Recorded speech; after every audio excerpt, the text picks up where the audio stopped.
Good morning, children. I hope that you all are fine and safe at home. So, in this module, I'm going to just tell you how to write a story, an interesting story. Okay?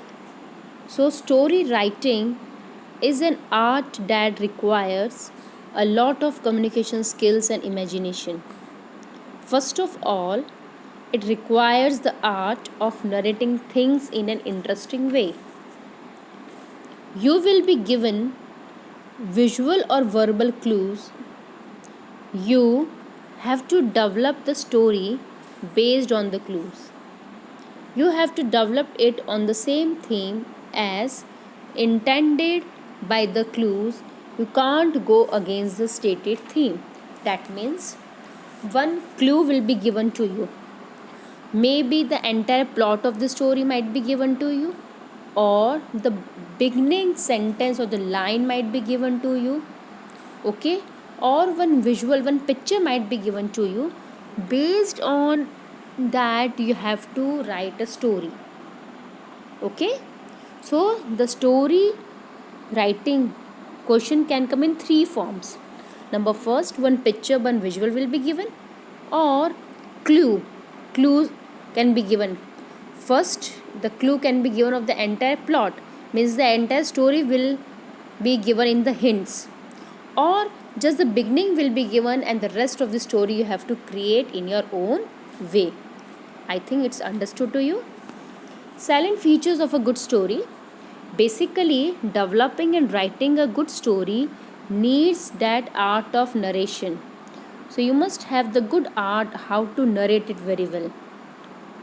You have to narrate the incidents in a sequel order leading to the final conclusion. Yes, so as it must be in a sequence.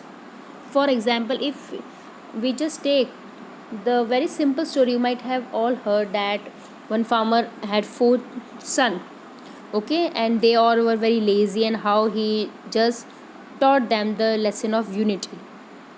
Okay, so first of all you have to describe that the background of the village, then how poor was the farmer, how hardworking he was, and then how the four sons, how they were different from their father, what was their thinking, how he overcome this problem. So it should go in sequence.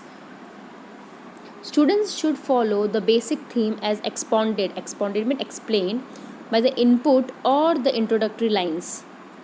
They are not supposed to invent new and different themes, but the theme should be the same, means the whatever question is given to you, okay, that you have to based on that. Yes, the imagination is your children.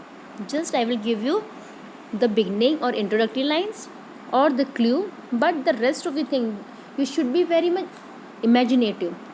For example, if you start with the any story, don't start abruptly. Just write about the background, about the city, about the location, about the house, about the setting. Then you may introduce about the character, how, what was the appearance of that character, how was he by nature. Okay, and then his relationship, what problem he faced, how he overcome. So it should be in a very sequence order, and you may write dialogue also. And whenever you write the dialogues, okay, if it is said by somebody else, if you're writing in third person, then that will come. If it's an indirect speech, then that will come. But if you write in the direct speech, for example, the teacher says, then comma, double in inverted commas, and then you will write that dialogue. This is called direct. You have done that in direct very well. So you should keep in mind that as if you're writing in direct speech, it should be comma and the dialogue should be in double inverted comma. Okay, within the given limits, students are left with enough space where they can give expression to their creative talents. So the limit is too much, you have to just expand, you just elaborate your own imagination with the given theme. The beginning and the concluding lines must support the main part or the event described in the story. Just you have to take the plot or the main thing from the question. Rest, it's your own imagination. It can be the story which you have read in your junior classes, or any novel, or your own imagination.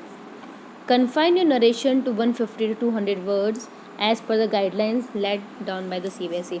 So the word limit of a story should be 150 to 200 words. One more point, children. Whenever you write the story, first of all, give the title. Give the title to the story, leave one line, then start your paragraph. Okay, start writing the story, and don't write the story in one page. It should be in short paragraphs. Okay, it can be 4, 5, 6, according to your requirement, according to your expression. You have to change the paragraphs. Don't write, again I am saying, children, don't write in an entire one page. Should be always in short paragraphs, and after each paragraph we have to leave one line. Okay, I hope that you might have understood. After watching this video, you have to do your assignment. Okay, children? Thank you.